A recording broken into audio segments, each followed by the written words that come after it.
విద్వాన్ బుడిసు వెంకటేశ్వర్లు గారి మన ప్రాచీన మహర్షులు 24వ భాగం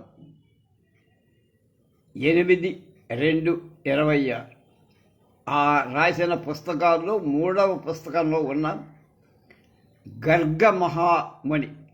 ఆయనే యాదవ కులానికి పురోహితు. తప్త కాంచన వర్ణ తత జటాజూటుండు బహువేద వేదాంగ పారగుండు గౌరవర్ణుడు తర కంజాత నేత్రుడు శరదిందు సన్నిభ చారుముఖుడు బ్రహ్మ తేజుండు ధుర్జటి ముఖ్య శిష్యుడు బహుశిష్య సందోహ పరిస్ఫురపతివ్రత రమణీయ సాక్షాత్ సరస్వతీ కంఠుడు హరిశుద్ధ భక్తుండు పరమయోగి సకల సిద్ధాంత శాస్త్ర విశారదుడు మాధవ పదాంబుజాసక్త మనసుడు సర్వవిధుడు విద్వేషుండు సర్వదర్శి గర్గ ఋషి కొల్వ నగు అపవర్గ సుఖం బ్రహ్మ వైవర్త పురాణంలో వైష్ణవ ఖండంలో ఉంది. గర్గుడు బాల్యం నుండి శివుణ్ణి కొలిచి అతని కటాక్షాన్ని పొంది అతడినే గురువుగా వరి సకల విద్యలు అతడు మూర్తి అయినటువంటి తేజస్సమూహంలాగా, అంటే మూర్తి భవించిన తేజస్సులాగా కరడు కట్టిన ప్రతి సారం కది, అంటే వేద సారంలాగా దశ దిశలను వెలిగిస్తుండేవాడు.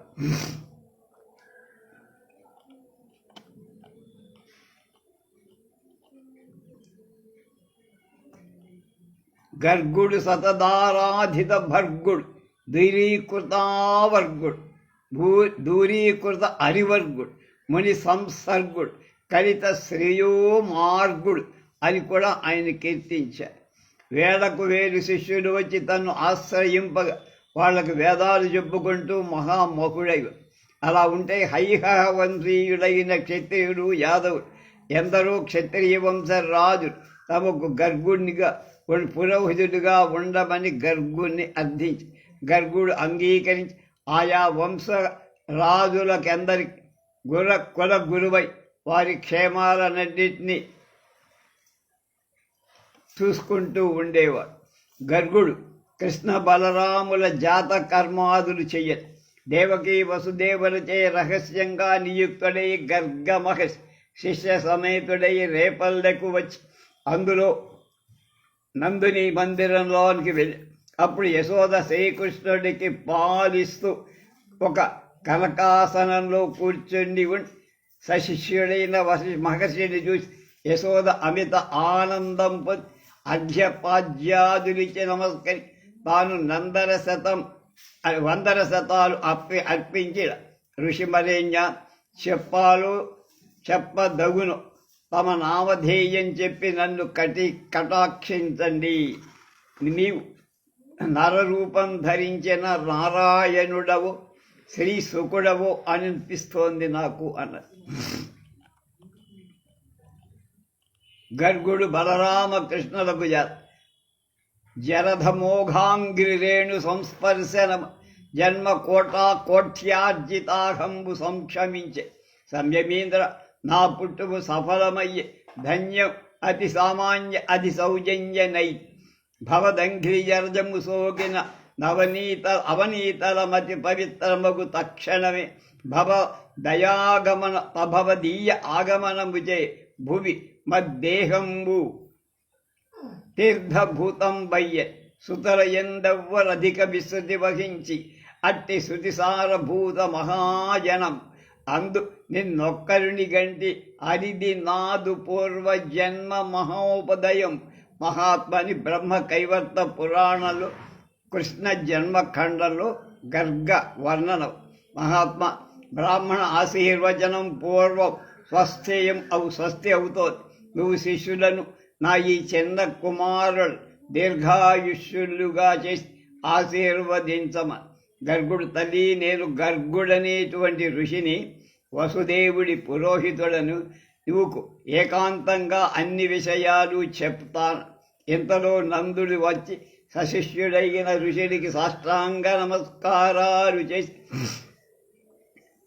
సన్మాని తర్వాత నందుని యశోదను రహస్యంగా వాళ్లతో గర్గ మహర్షి ఇలా మీ చిన్న కుమారుడు వసుదేవుడి పుత్రుడు రోహిణీ నక్షత్రుడు, ఈతడి కన్నా కంస భయం అతని తెచ్చి వసుదేవుడు రహస్యంగా ఇక్కడ ఉంచి నీకు పుట్టిన పుత్రికను ఎత్తుకొని వెళ్ళి మధురా నగరికి వెళ్ళాడు. ఇప్పుడు వసుదేవుడు నన్నీ బాలుడికి విధి విధానంగా అన్నప్రాసన జాత కర్మ నామకర్మాదుడు చెయ్యమని మధుర నుంచి నన్ను ఈ బాలుడు పరబ్రహ్మం ఈ రూపంలో దుష్ట సంహారార్థం శిష్ట సంరక్షణార్థం ఉద్భవించ రాధేశ్వరుడు భార్గవీకాంతుడు నలినాక్షుడు నరనారాయణుడు కపిలాది నారనారాయణ సంజాతులందరూ ఒక్క రాశిగా మూర్తీభవించి ఈ బాలుడయ్యా. ఇతడే పుట్టగానే దేవకీ వసుదేవులకు నిజ రూపాన్ని చూపా. ఇతని ప్రతి యుగంలో వర్ణభేదం నామభేదం ఉంటుంది. కృతయుగంలో శ్వేతవర్ణుడి, త్రేతాయుగంలో రక్తవర్ణుడి, ద్వాపరంలో పీతవర్ణుడై ఉంటుంది. ఇప్పుడు కృష్ణవర్ణం దాల్చటం చేత కృష్ణుడు అనేటువంటి పేరు పొంది. అలాగే ఓ నంద యశోదలార, కకారం బ్రహ్మవాచకం, రుకారం అనంతవాచకం, షకారం శంకరవాచకం, నకారం ధర్మవాచకం, అకారం విష్ణువాచకం, నిసర్గం నరనారాయణార్థవాచకం. అలాగే కృషి అనే నిర్వాణ వచనం, నకారం మోక్షవాచకం, అకారం విమలాత్మక ధాతృవచనం, ఇంకా కృషి నిశ్చేష్టవాచపరం, నకారం భక్తివాచకం, అకారం ధాతృవచనం. అంతేకాదు కృషి కర్మ నిర్మూల వచనం, నకారం దాస్యవాచకం, అకారం ప్రాప్తి వచనం. ఇన్ని విధాల కృష్ణ అనే పేరు సర్వశక్తియుతమవుతుంది. ఈ నామాన్ని ఉచ్చరించడం చాలు, దానివల్లే ఫలితాలు కలుగు. వల్లవేంద్ర అంటే గోపాలుల పరిపాలకుడ ఈ బాలుడి శ్రీకృష్ణుడు పీతాంబరుడు కంసధ్వంసి విస్తరస్రవుడు దేవకీనందుడు శ్రీమంతుడు యశోదానందుడు హరి సనాతనుడు అచ్యుతుడు విష్ణుడు విష్ణేశ్వరుడు సర్వేశ్వరుడు సర్వరూపధరుడు సర్వధారుడు సర్వగతి సర్వకారణకారుడు పరిపూర్ణతముడు పరబ్రహ్మ గోవిందుడు గరుడధ్వజుడు రాధాబంధుడు రాధకాంతరాత్మ రాధికా సేవనుడు అదే మొదలైన శుభనామాలు వేదాలన్నిట్లో కూడా వినబడు. ఈ పేర్లు సర్వమంగళ ప్రదాలు, సర్వ పాప ప్రణాశకాలు, జన్మ మృత్యు జరా వ్యాధి నివారక. మళ్ళీ నీ జ్యేష్ఠపుత్రుడి పేరు ఎరింగించదా విను. గర్భ సంకర్షణం వల్ల అతనికి కలిగాడు కనుక సంకర్షణుడు అనే పేరు మీ పెద్దబ్బాయి. వేదాలకు దీనికి అంతు లేకపోవటం చేత అనంతుడు. బల విశేషం బలదేవుడని, హలధారణం చేత హాలి అని, నీలచేరం ధరించడం చేత నీలం రంగు బట్టలు ధరించే నీలాంబరుడని, ముసలం చేతిలో ధరించడం చేత ముసలి అని ఈతనికి పేర్లు మీ పెద్దబ్బాయి. రోహిణీయుండు రోహిణీ నక్షత్రంలో పుట్టాడు, అలాగే రోహిణి గర్భంలో పుట్టాడు కనుక రోహిణి. రేవతి నాథుడు రేవతిని పెళ్లి చేసుకుంటాడు కనుక అది పెద్దబ్బాయి పేరు.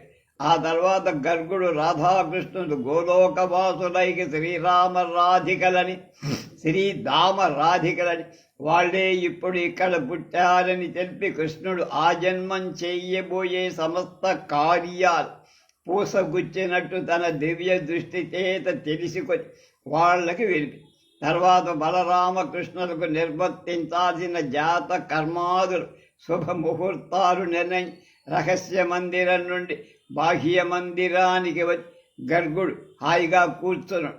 గర్గ మహర్షి రాక విని నందవ్రజమంతా గోపికలు బాల బాలిక సహితంగా గర్గ దర్శనం చేసుకోబట నంద మందిరానికి వచ్చారు. వచ్చిన వాళ్ళు సలలిత బ్రహ్మతేజంబు గ్రీష్మ వజ్జాగన భాస్కరు భక్తి అంబురువాని చెలుడప్ప కాంచన పీ సింహాసనంబుపై యోగ ముద్ర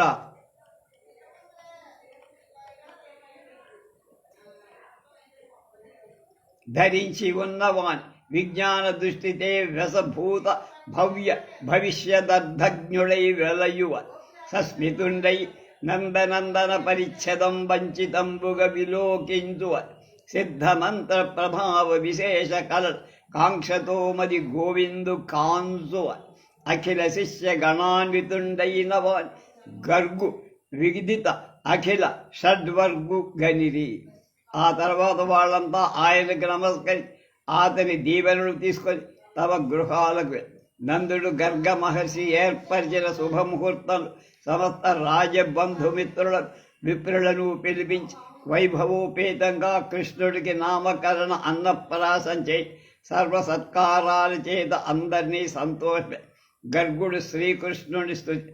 ఒకనాడు గర్గ మహర్షి శ్రీకృష్ణుని ఏకాంతంగా వెళ్ళి ప్రదక్షిణ పూర్వకంగా నమస్కరించి హర్షం పొడవగా భక్తి సమాత్మక కథరుడై నితలంలో అంజలి బాహ్యాభ్యంతరాలు ఆ మహనీయ మూర్తినే చూస్తూ ఇలా కృష్ణ జగదీశ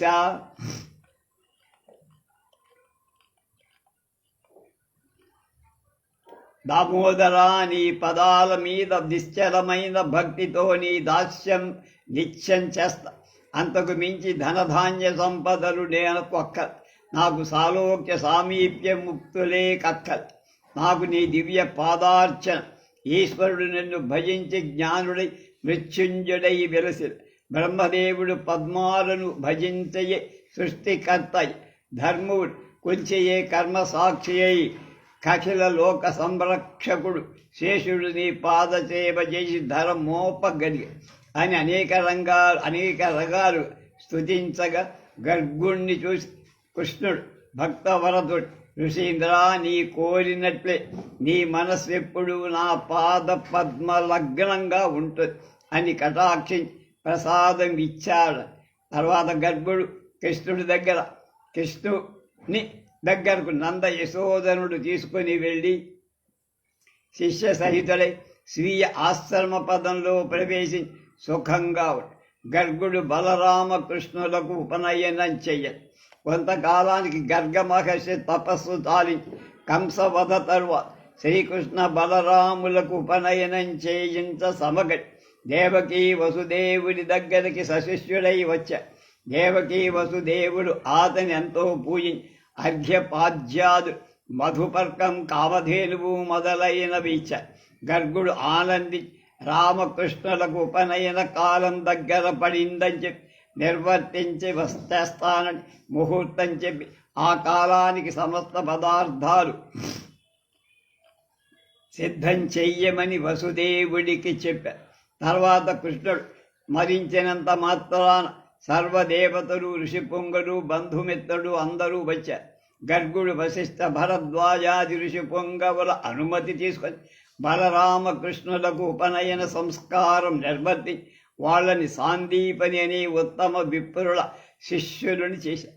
ఉపనయన మహోత్సవం నిర్విఘ్నంగా నెరవేరిన తర్వాత గర్గ మహర్షి శిష్య సహితుడై సంభావనలు పొంది నిజ ఆశ్రమానికి వెళ్ళి తపోధర్మాలు నిర్వర్తించి గర్గమూర్ మహర్షి కార్తవీర్యార్జునుని మేలుకోరు. హైహయ వంశీయుడు తమకు కులగురువైన గర్గ మహర్షిని చాలా మన్నించి దైవంగా చూస్తూ కార్తవీర్యార్జునుడు రాజ్యాలకి వచ్చిన తర్వాత అతనికి గొప్ప వైరాగ్యం కలిగి అరణ్యాలకి తపస్సు ఆచరించి అధ్యాత్మ యోగ విద్య పొందాలి అని అనుకుని కార్తవీర్యుడి నిశ్చయం ఎరిగిన గర్గ మహర్షి అతడికి ఏ విధంగా చెప్పినా రాజ్యం చెయ్యడని తెలిసి అతని క్షేమం కోరి ఇలా, ఒరే నాయన, నీ నిశ్చయం పట్ల నీకు చలనం లేకపోతే హరి అవతారం యోగతత్పరుడు నిర్జరముని సేవితుడు అయిన దత్తాత్రేయ మహర్షిని విడవక సేవిస్తూ ఉండు. అతడు నీకు సమస్త వరాలు ప్రసాదింపగలడు. సమర్థుడు. అతన్ని ఆశ్రయించే మొదట తాజ్యభ్రష్టుడైన ఇంద్రుడు తిరిగి స్వరాజ్యాన్ని సంపాది అని ఇంద్రుడి వృత్తాంతమంతా చెప్పారు. గర్గుని ఈ ఉపదేశానికి వినే కార్తవీర్య దత్తాత్రేయ వరప్రసాదం పొందగలి. దిగ్విజయమైన కార్తవీర్జునుడు పొగడలు ఎరుకక గర్వంతో జమదగ్ని హోమధేను బలాత్కారంగా తీసుకురాగా సైన్యాలను పంపమని గర్గ మహర్షి అతన్ని వారించాడు. పంపేటం కానీ అతనికి కీడు మూడే కాలం ఆసన్నమైనందున గర్గ వచనాలు వెనక కార్తవీర్యుడు పరశురాముడి చేతిలో హతుడి. గర్గ మహర్షి ఇంతటి వాడు కులగురువై మేలు కోరి చెప్పిన మాట వెనకపోవటం ఎంత వాడైనా ఎలా అంతమైపోతాడో దీన్ని బట్టి తెలుసు. గర్గునకు కాలయవనుడు కలిగిన విధం. ఒకప్పుడు గర్గ మహర్షి యాదవులలో ఉండగా ఒక యాదవుడు మిడిసిపాటుతో అతన్ని చాలా పరిహసించాడు. గర్గుడది సహింపక, మూర్ఖులారా, మీ మేలు కోరి మీ దగ్గరకు వచ్చా, అది తెలుసుకోకుండా నన్ను నవ్వు పాలు చేశారు. అది కదా అందుకు ఆ యాదవుడు, నువ్వు మాకు గురువుపై ఉండి కూడా అనేక మార్లు జరాసంధాదుల వల్ల మాకు బాధ కలిగేట్టు చేస్తా. నువ్వు స్త్రీవి కాని పురుషుడు కావు అని చాలా తేలిగ్గా యాదవులెల్లరూ ఇది విని నవ్వే. అప్పుడు ఆ గర్గుడు వాళ్ళ గర్వాన్ని హరించే కాలయవనుడు తన వల్ల జన్మిస్తాడని, అతని వల్ల వాళ్ళకి అనేక బాధలు కలుగుతాయని శపించాడు. యాదవులు భయపడి పాదాల మీద పడి క్షమించమని అతడు దయతెరిచి కృష్ణుడి ఉపాయాంతరం అతనికి చంపి వాళ్ళకి మేలు కూరుస్తాడని పలికి తన దారి తాని. ఈ సంగతి విని యాదవులపై శత్రుత్వం వహించి ఒక యవనరాజు గర్గుణ్ణి సేవి అతని తన ఆలమందరలో ఉంచి పూజిస్తున్నారు. ఆ కాలంలో ఒక అప్సరస గర్గుడికి కనబడి అతనికి మనస్సు హరించి గర్గుడు తాను యాదవులకిచ్చిన శాపాన్ని పురస్కరించుకొని తనకు పరిచర్య చేసే ఆ అప్సరసు ఒక కుకుడికిని అనుగ్రహి. తర్వాత గర్గుడు తన ఆశ్రమానికి వెళ్ళగా అప్సరస నిజలోకానికి వెళ్ళి ఈ అప్సరసకు కలిగిన పుత్రుడు యవనరాజు తన పుత్రుడిగా పెంచుకొని రాజ్యమిచ్చి అతడే కాలయవనుడనేటువంటి పేరు గల వాడు నారద ప్రేరితుడై యాదవుల ద్వారకా నగరాన్ని ముట్టడి వాళ్ళని అనేక విధాలుగా బారి చివరకు కృష్ణుని మాయోపాయానికి గురై ముచికుందుడి వలన భస్మీభూతుడు అయ్యా. గర్గ సంహిత. గర్గ మహర్షి మహాధర్మ ప్రతిపాదకుడుగా, ధర్మశాస్త్రం వల్ల మహాధర్మ ప్రవక్తగా, వృద్ధ యాజ్ఞవల్క్యంలో గర్గ ప్రశంసము. గర్గుని ధర్మ సంహితమే గార్గ్యం అని పేరు. లిత అక్షరం మృతి చంద్రిక గర్గ సంహిత నుండి అనేక శ్లోకాలు చాలామంది ఉదహరించి పతితాస్త్రియస్త్యాజ్య భర్తృవధ ప్రతిజ్ఞాయాంచి మొదలైన వాక్యాలు గర్గ సంహిత నుండి విశ్వరూపుడు చెప్పి అందరికీ చెప్పారు. అంతేకాక గర్గ మహర్షి ఖగోళ శాస్త్ర గ్రంథ కర్తగా అపర ఆదిత్యుడు అపరార్కయాజ్ఞవల్క్య వ్యాఖ్యానంలో చెప్పి ఈ విషయాలన్నిటి వల్ల గర్గ మహర్షి గల బహుశాస్త్ర నేతృత్వం తేటతర. గర్గుడు పరివేష్టిత మునివర్గుడు, సంపాదిత అపవర్గుడు, భవనైకపరుడు, పరతత్వ కళామార్గుడు, రక్షించుగాక మమ్మెల్లప్పుడు నన్ను విష్ణు పురాణంలో రాయబడి.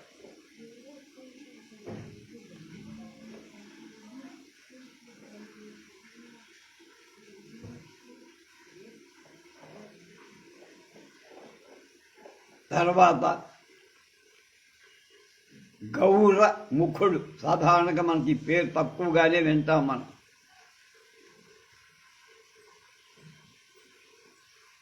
గౌరముఖుడు శమీక మహర్షి యొక్క శిష్యుడు.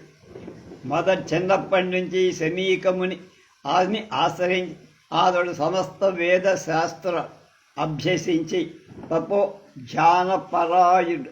తండ్రి మెడలో మృత సర్పాన్ని పడేసి పోయాడన్నటువంటి శమీక పుత్రులకు శృంగి పరీక్షితుణ్ణి శపించి తర్వాత శమీకుడు ఆ వృత్తాంతం తెలిసి విచారించి పరీక్షితులకి ఆ వర్తమానం తెలిపి రమ్మని గౌరముఖుడని అతన్ని పంపారు.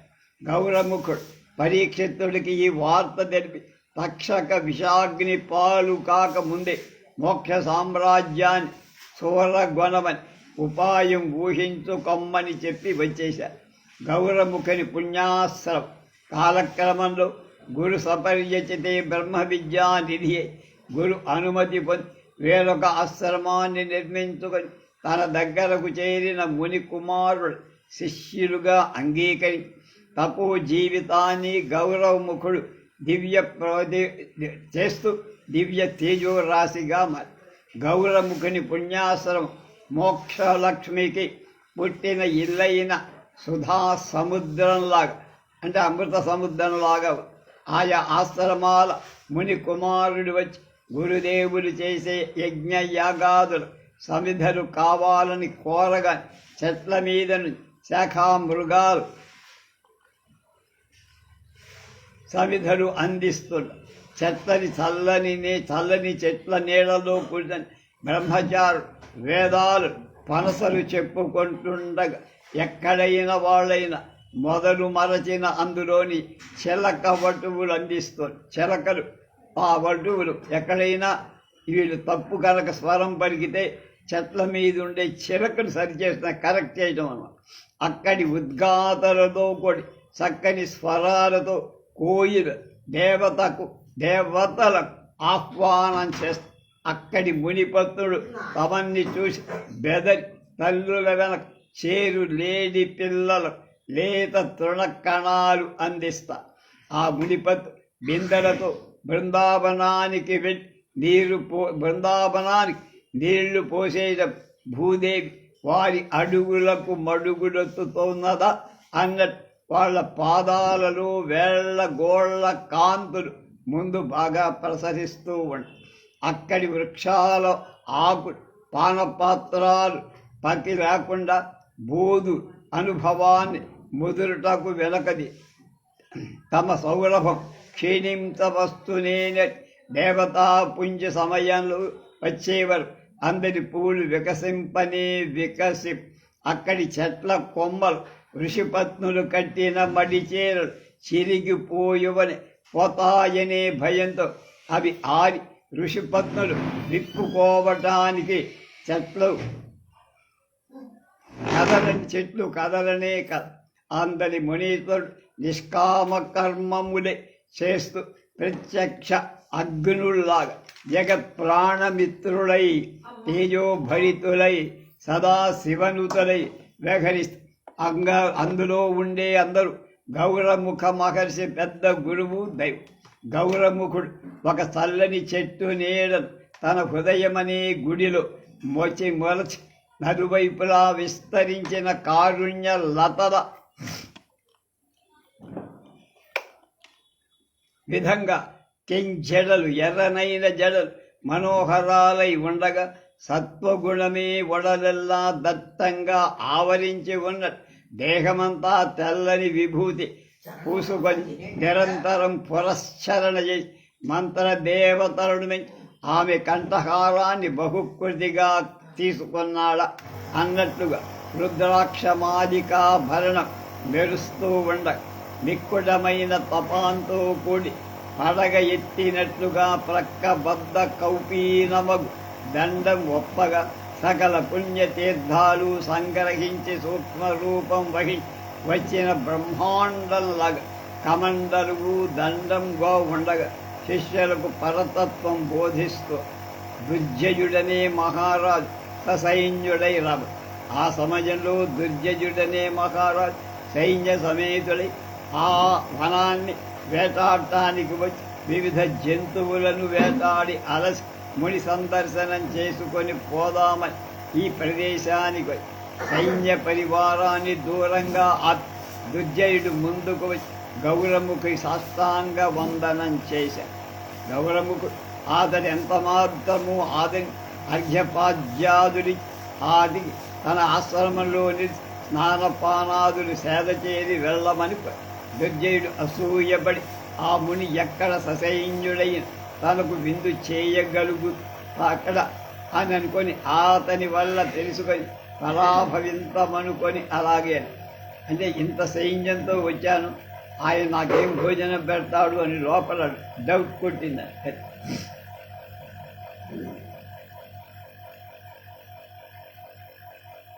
గౌరముఖుడకు విష్ణువు మణి ఇవ్వడు. గౌరముఖుడు తాను గంగకి స్నానం చేసి వచ్చాదని అని విడిసి ఉండమని మణి రాజుతో చెప్పి గంగానదికి వెళ్ళి అక్కడ శ్రీహరిని ఇలా ప్రార్థించి, జలరూపాయ చరాచరాత్మక జగత్ సంస్థాయ లక్ష్మీమహి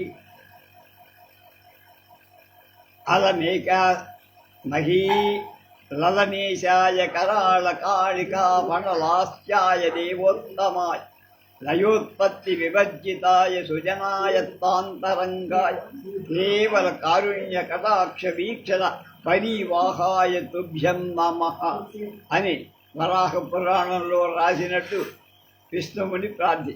ఓంకారంలు భూర్భవ స్వర్లోకాది లోకాలును విశ్వ ప్రపంచను నీ వలననే ఋగ్యజు సామ అధర్వణ మొదలైనవన్నీ వచ్చాయి. నన్ను కృప చూసి సైన్య సమేతుడైన రాజు ఆతిథ్యం ఇవ్వగల సామర్థ్యం ఇవ్వని కోడ. దయాసముద్రుడైన శ్రీహరి ప్రత్యక్షమై గౌరముఖుణ్ణి దీవించి ఒక రత్నమిచ్చి దాని వలన అన్నీ సమకూరుతాయని చెప్పి అదృశ్యమయ్యా. గౌరముఖుడు ఆ మణిని తీసుకొని పూజి ఆశ్రమానికి వచ్చేసరికి అదొక గొప్ప పట్టణంలా మారిపో. అందులో ఎరుగనంత మనోహరాలైన భవనాలు మహాభోగాలతో అలవ. గౌరముఖుడు రాజును సైనికులు ఆ భవనాలలో విడిది ఉండమకు దుర్జయుడు ఆశ్చర్యమని సైనికులతో ఆ మందిరాన్ని ఆక్రమించి పడున్నారు. తర్వాత గౌరముఖుడు మణిని తలచ్చినంతనే సంపంగ నూనెలు, గంధామలకాలు, దివ్యాంబరాభరణాలు, నీరాజన భాజనాలు, రత్న కంబళ్ళు మొదలైన సమస్త వస్తు సంచయాలు కొన్ని వేలకు వేలుగా అప్సరసులాగా సుందరీమణులైన యువతులు అవతరి అరుదై సమస్త జనులకు సమస్త విధాలైన స్నాన పాన కృత్యాలు శరవేగంగా నిర్వర్తి. తర్వాత చీకటి పడిక ప్రతివాడికి ఒక దివ్య పర్యంక, ప్రతివాడికి వలపులు కొనుకు ఒక చిగురుబోని అమర్చ. దుర్జయుడు అతని పరివారంలో ప్రతి వ్యక్తి ఆ రీతి ఆ రాత్రుల సంభాషణలతో ఇష్ట ఉపభోగాలతో బ్రహ్మానందంతో నిద్రపడి మరునాడు ఉదయం లేచి కాలకృత్యాలు నెరవేర్చి దుర్జయుడు గౌరముఖ మహర్షి దగ్గరకు వచ్చి నమస్కరించి నిలిచినంతనే అక్కడ ఉండేటువంటి సమస్తం కూడా సౌధాలు మొదలు అన్ని అంతర్హితాలైపోయి దుర్జయుడు మణికోలకు యుద్ధం చేసి తర్వాత దుర్జయుడు సైన్య పరివార సమేతుడి గౌరముఖుడి దగ్గర సెలవు తీసుకొని తన పట్టణానికి వెళ్ళి ఆశ్రమం వెళ్ళడానికి బయటికి వచ్చాయి. అప్పుడు అతనికి ఆ ఋషి మణిని తీసుకుపోయే కాంక్ష దొరికి పడి జన మనసులో జనించి వెంటనే మంత్రిని వెళ్ళి ఋషిక దగ్గరికి వెళ్ళి ఏమడిగినా అది ఇస్తాను, ఆ మణిని మాకెమ్మని నా మాటగా అడిగి రమ్మని. మంత్రి గౌరముఖుడి దగ్గరకి భయంతో మణిని అడిగాడు. ఈయన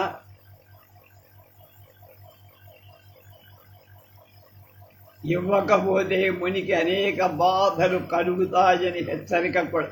అప్పుడు గౌరవం దుష్ట చరిత్రులైన నృపతులు ధర ఏలుట కంటే కల్గునే కష్టం, శిష్టలోకం స్వకస్థితి నుండదుగాన ఎత్తి కష్టాత్మకమెత్తుబుట్టే అక్కడ వికటాపితంబులేటికిన్ భ్రష్ట కాపాడి పో కాలిపో అని పలికిన మంత్రి భయపడి దుర్జయుడితో జరిగిన సంగతంతా చెప్పారు. దుర్జయుడు కోపించి నీలుడనే సైన్యాధిపతిని హైహ సైన్యంతో ముని దగ్గర ఉండే రత్నాన్ని బలవంతంగా లాక్కురంబడి నీరుడు బయలుదేరి వెళ్ళి మున్యాశ్రమాన్ని సమీపించగా రత్నం వల్ల నిర్యత్నంగా అనేక వేల సైనికులు ఉద్భవించి వీరుడి సైన్యాన్ని క్షణంలో నశింప.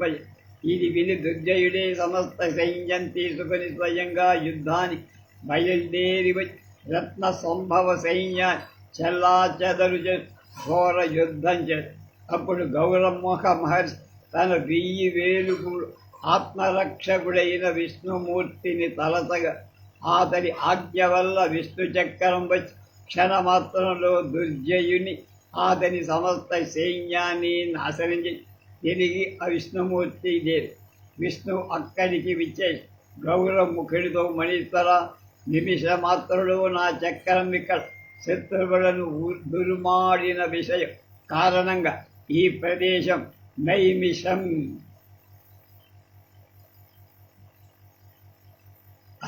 అని ప్రసిద్ధి చెందు. నేను ఇక్కడ యజ్ఞ పురుషుడనై ఉంటాను అని చెప్పి అంతర్హిత గౌరముఖుడు ఆనందించి ఆ విషయమే యథావిధిగా తపస్సు. గౌరముఖుడు మార్కండేయుని బోధ చేయించదు. ఇలా ఉండగా కొంతకాలమయ్యా గౌరముఖ మహర్షి విష్ణు పూజా నిమిత్త తప కల కంద కల కథ తప ఫల కల్ప భూయమైనటువంటి ప్రభాసమనే సోమతీర్థరాజానికి వెళ్ళి అక్కడ గల విష్ణుమూర్తిని పూజిస్తుండ ఒకనాడు మార్కండేయ మహర్షి అక్కడికి వచ్చ. గౌరముఖుడు అతడికి ఎదురి సాష్టాంగ నమస్కారాలు తన ఆశ్రమానికి గర్భాసనం మీద కూర్చోపి నానా విధాల అతిథి పూజలు చేయి ముకుడిత హస్తుడై మొదట ముందు నిలిచి మహామహా నందిట్లు కటాక్షించి వచ్చారు. ఏమిటి కారణం? మార్కండేయుడు ఆనంది ఋషీంద్ర, మీ వంటి ఋషులను చూడటమే మా కార్యం. నీకైమి సందేహాలు ఏమైనా ఉంటే అడుగు, వాటినన్నింటినీ తీర్చి నేను వెళ్తాను. గౌరముఖుడు నమస్కరించయ్యా, వేదులు పితరులు కలరు అంట, వాళ్ళెవరు, ఎలాంటి దయతో తెల్పమ. మార్కండేయుడు ఇలా సమాధం, ఆర్య, విశ్వానికి విష్ణువు అతని వల్ల బ్రహ్మ 7 ఋషులు సృజించి వాళ్ళని తన్ను పూజించమని వారు అలా చెయ్యక ఆత్మలో పరమాత్ముణ్ణి దర్శించారు. బ్రహ్మ వాళ్లపై కోపించి నీ బ్రహ్మ విజ్ఞాన గర్వం తదగుగాక అనిసింది. ఆ 7 ఋషులు వంశకరులైన తనయులను పొంది విమానస్థులై స్వర్గంకు వెళ్ళి వాళ్ళ తనయులు వాళ్ళకి శ్రద్ధ మూలంగా తృప్తి చేస్తూ అలా సుపుత్ర మూలంగా ఆ 7 స్వర్గాల్లో సుఖం. వారిలో అమూర్తులు 3, సమూర్తులు 4. అంటే మూర్తులుగా ఉన్నవి మూర్తులుగా.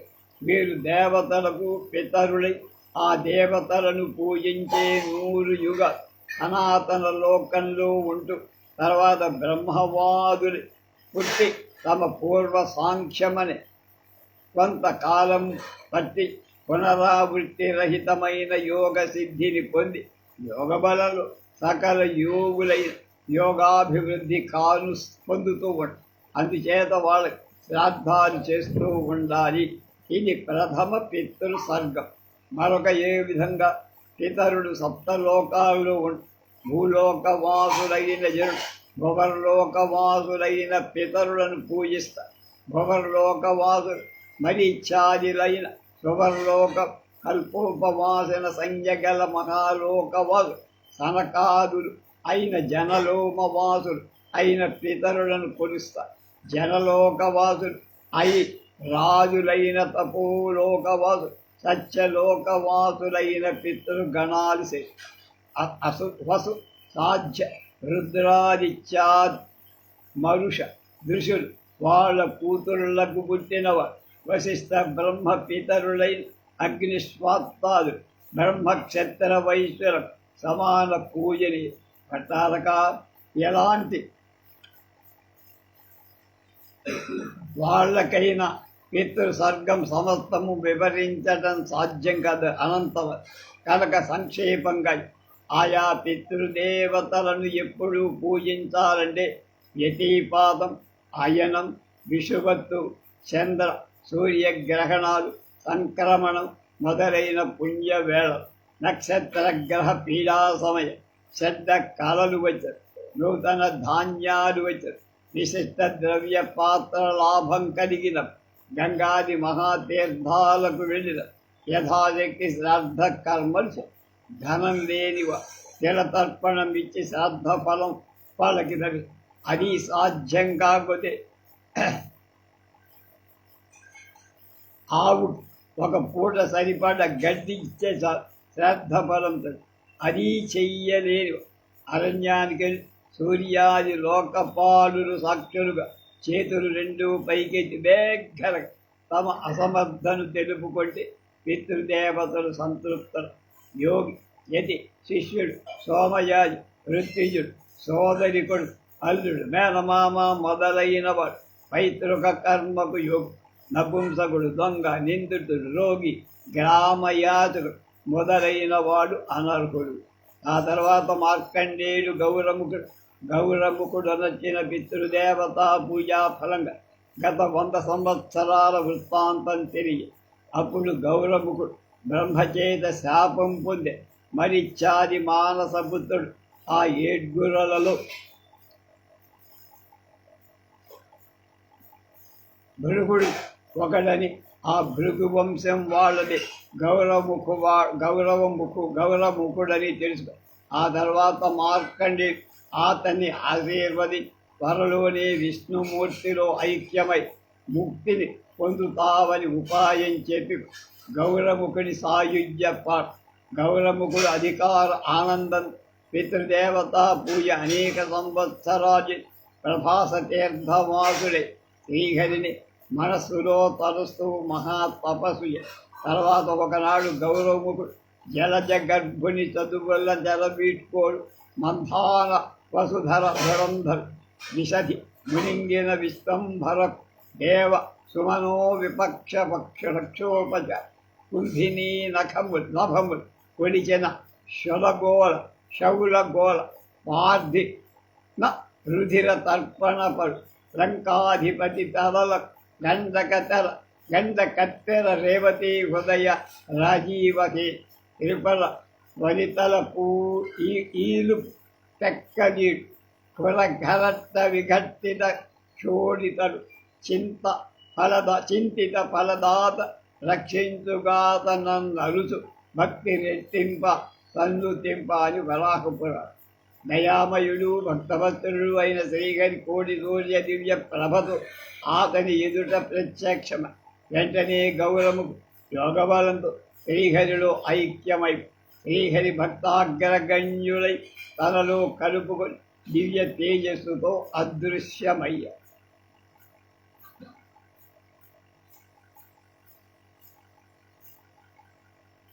జాబాల్ సామవేద ఉపనిషత్తులలో జాబాల అనేటువంటి ఒక ఉపనిషత్తు.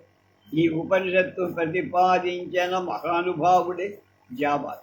జాబాలిని బట్టి దీనికి జాబాల్య ఉపనిషత్తు అని. అలాగే ఇతడు ఉపస్మృతివర్తలలో ఒకడు, ఉపస్మృతికర్తలలో దశరథుడి క్షేమం కోరి అతని గురువుల్లో కూడా ఇతడు ఉన్నారు. జననం మహానదుల మహాపురుషుల జన్మ వృత్తాంతాలు చిత్రంగా ఉంటాయి. జబాల అనే విప్ర స్త్రీ దేవతా పరప్రసాదం చే కన్యాత్వ దశలోనే ఈయన పుట్టారు. తల్లి పేరును బట్టి ఇతనికి జాబాలి అనే పేరు సార్థకం.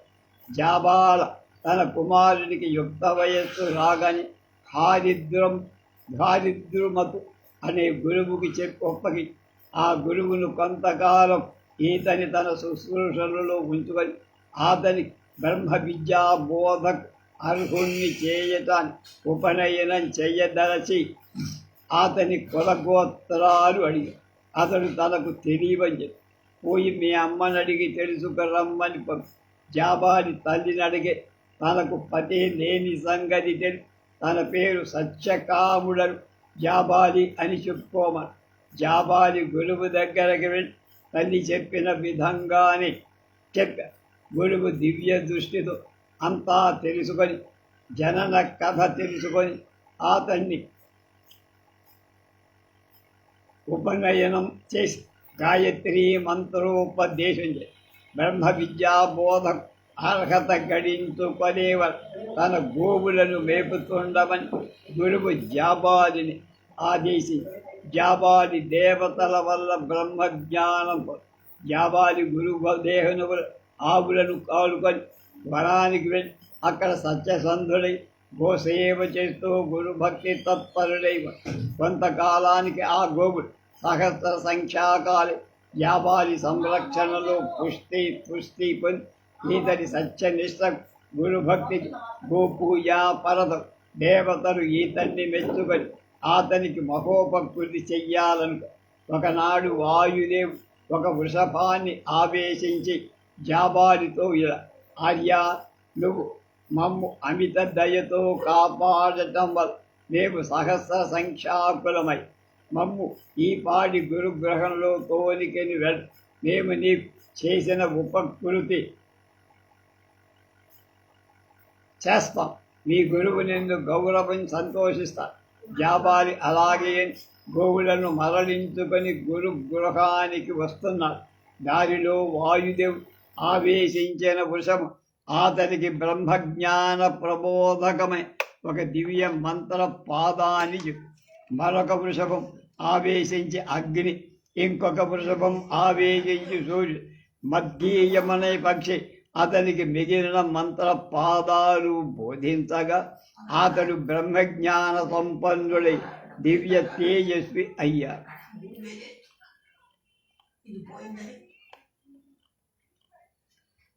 గురుపదేశ్ జాబాలి ఇంటికి వచ్చేసరికి హరిద్రమతుడు ఆనందించి గోవులను స్వీకరించి వచ్చా దివ్య తేజస్వి అయ్యావయ్యా నీ ముఖంలోనే బ్రహ్మజ్ఞాని అయ్యావని అర్థమైపోయి కనుక నీకు బోధింపగలిగిందేం లేదు.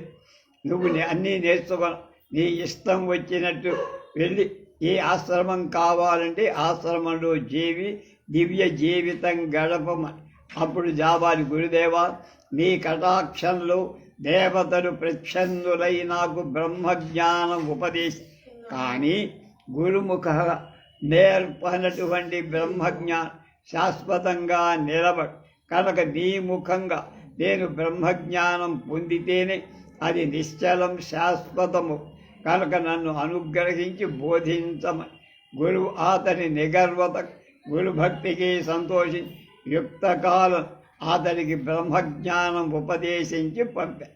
జాబాల్యోపనిషత్ తర్వాత జాబాలి చిత్రకూట పర్వత ప్రాంతంలో ఒక ఆశ్రమం నిర్మించుకొని అందు జపతప స్వాధ్యాయ ప్రవచనపరుడి కాలక్రమంలో సుబ్రహ్మణ్య స్వామిని ఆరాధించి పరతత్వ రహస్యాలన్నిటినో గ్రహించి అతని దయకు తర్వాత ఒకనాడు పిప్పలాద మహర్షి కుమారుడు ఒక మహర్షి వచ్చేసి జాబాలిని ఆశ్రయించి బ్రహ్మజ్ఞాన సందేహాలు తీర్చమని పరమ జ్ఞానార్హుడైనటువంటి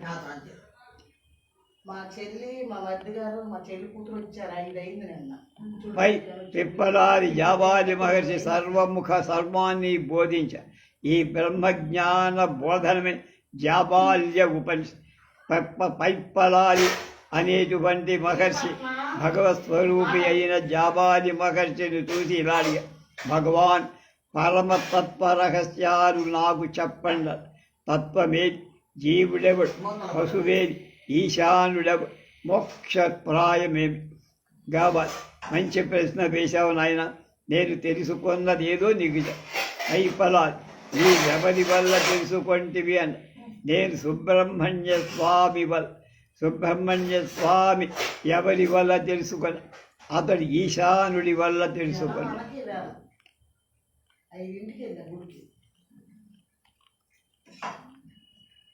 ఈశానుడి వల్ల ఎవరు తెలుసుకున్న ఎలా తెలుసుకున్న? ఈశాన ఉపాసన వల్ల. భగవంతుడా నాకు దయతో ఇది అంతా తెలుపు. అలాగే నీవడిగిన సకల తత్వాలను చెప్తా. పశుపతి అయిన ఈశ్వరుడు అహంకారంచే వ్యాపించగా పొందినప్పుడు సంసారవుతున్నాడు. అతని పసు సర్వజ్ఞుడు. సృష్టి స్థితి లయ తిరోభావానుగ్రహాలని పంచకృత్యాలు కలవాడు సర్వేశ్వరుడు. అవటం చేత ఈశ్వరుడే పశువు. జీవుడు పశువులు జీవులకు బలి అయ్యేటువంటి బలి పశుపతి అవుతున్నా. జీవుడు ఎలా జీవుడు పశువులు ఎలా అవుతారు, ఈశ్వరుడు ఎలా అవుతారు, ఈశ్వరుడు వాళ్ళకి పతి ఎలా అవుతారు అని ప్రశ్న.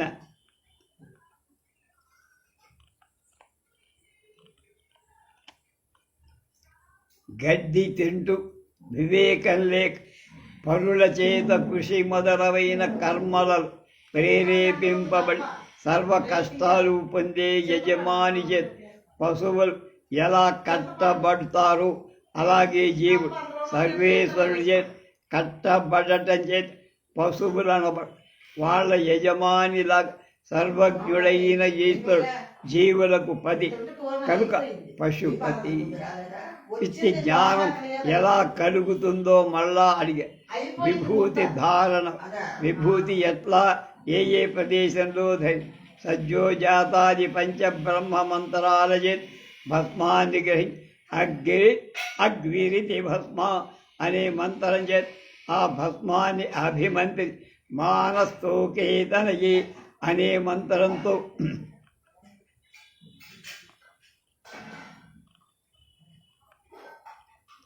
జలంలో శరస్సు లలాటం వక్షం భుజాలు వీటిలో ప్రజాయుషం జమదగ్నే త్రయంబకం యజామహే అనే మంత్రాల అడ్డంగా 3 గీతలు ఏర్పడేట్టుగా ఇది శాంభవ వ్రతం. వేదవాదులంతా ఇలా వేదంతో ఉప్పేవాడు. దీన్ని చక్కగా అనుష్ఠించినవాడు పునర్జన్మ పొందడు. ఈ భస్మధారణ ప్రమాణాలు సనత్కుమారుడి. త్రిపుండ్ర ధారణం యొక్క 3 రేఖలు లలాటం మొదలు కనుబొమల మధ్య వరకు. వీటిలో మొదటి రేఖ గార్హపత్యాగ్ని, అకారం రజోగుణం, భూలోకం స్వాత్మ క్రియాశక్తి, ఋగ్వేదం ప్రాతఃసవనం బ్రహ్మ అధిదే. రెండవ రేఖ దక్షిణాగ్ని, ఉకారం సత్వగుణం, ఆకాశం భువర్లోకం అంతరాత్మ ఇచ్ఛాశక్తి యజుర్వేదం, మధ్యాహ్న సవనం విష్ణువు అధిదేవత.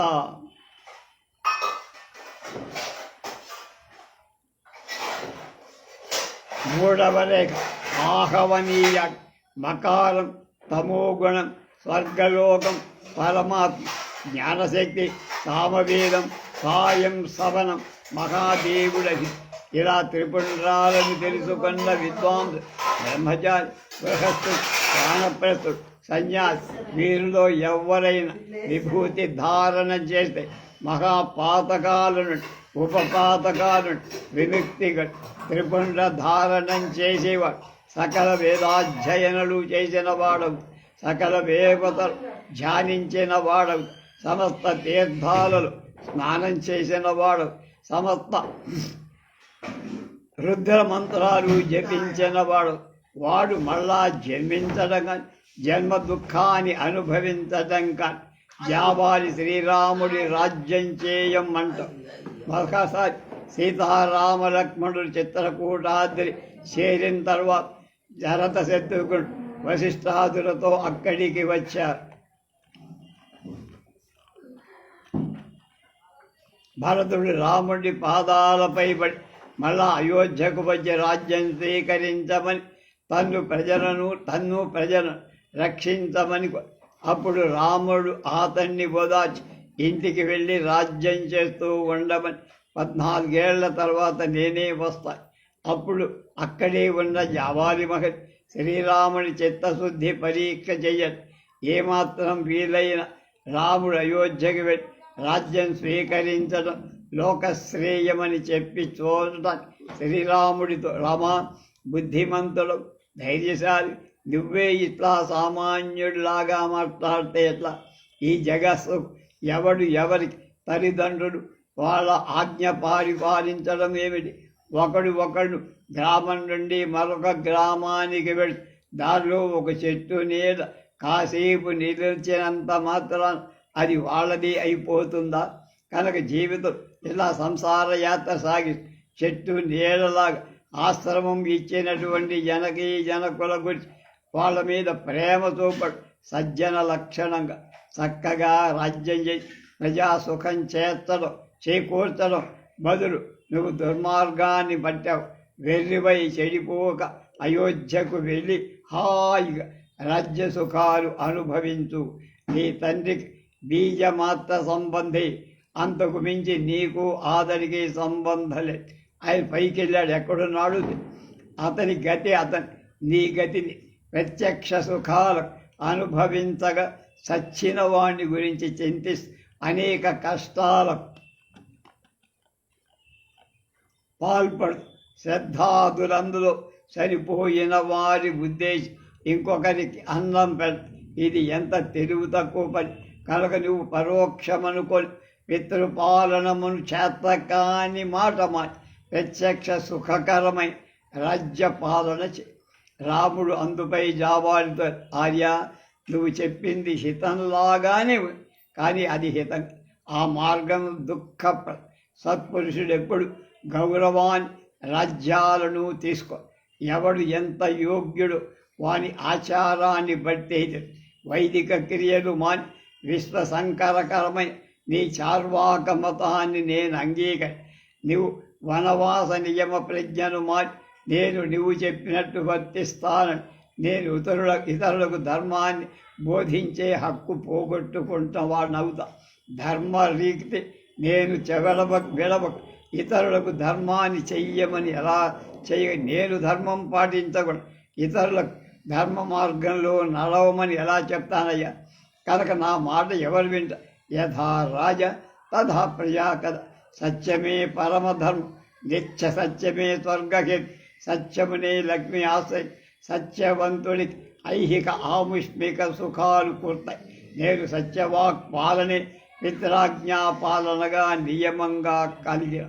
కర్తవ్యమేదో అకర్తవ్యమేదో నాకు కృత్రిమ బుద్ధి లేదు, ఆర్టిఫిషియల్ ఇంటెలిజెన్స్ లేదన్నారు. కనుక శ్రద్ధాయుక్తుడనై శుద్ధ చిత్తుడనై వనవాసం చేస్తూ పితరుల దేవతలకు తృప్తి కూర్చు. జనకుడి వాక్యాన్ని, మా తండ్రి గారి వాక్యాన్ని గౌరవిస్తూ జీవయాత్ర గడుపు. నీకంటే శ్రేష్ఠుడైన ఋషులు చెప్పిన వైదిక మార్గాన్ని నేను అనుసరిస్తా. నువ్వు చెప్పిన అవైదిక మార్గాన్ని అది దుష్టం, దాన్ని నేను నిరసిస్తున్నా. ఆ మాట విని జాబాలి రాముడికి నమస్కరించి, రామా నేనేం నాస్తికుడిని కాదయ్యా, ఆస్తికుడనై నాస్తిక మతములను ఖండిస్తా. కానీ ఈ తరుణంలో కార్యసిద్ధికై నాస్తిక్య బుద్ధి ఉన్నట్టుగా నటించి నీ హృదయం తెలుసుకోవాలని అనుకో. నువ్వు నగరానికి రాజ్యం స్వీకరిస్తే అందరూ సంతోషిస్తారని అలా అన్నాను. అప్పుడు రాముడు ప్రసన్నుడు కాకుండటం చూసి వశిష్ఠ మహర్షి అతడితో, రామా జాబాలి మహర్షి ఇహపరాలు కలవని వైదిక మార్గాన్ని నమ్మినవాడు, అతని వంటి ఆస్తికుడు ఇంకోలేడు. నా ఊహ ఎరిగి ఈ ధర్మాన్ని తాను నిర్వర్తించటానికి అలా నీతో చెప్పాడని చెప్పగా జాబాలికి నమస్కరి అతడి ఎడల ప్రసన్నుడు. జాబాలి రాముణ్ణి పూజించి వీడ్కొల్పాడు. ఈ విధంగా జాబాలి మహర్షి జగద్విఖ్యాత చరిత్రుడు, పూజనీయుడు అయ్యాడు. రేపటి నుంచి మహర్షుల చరిత్రలో 4వ భాగంలో మనం ప్రవేశిస్తాం.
4వ భాగం రేపు ప్రవేశిస్తుంది.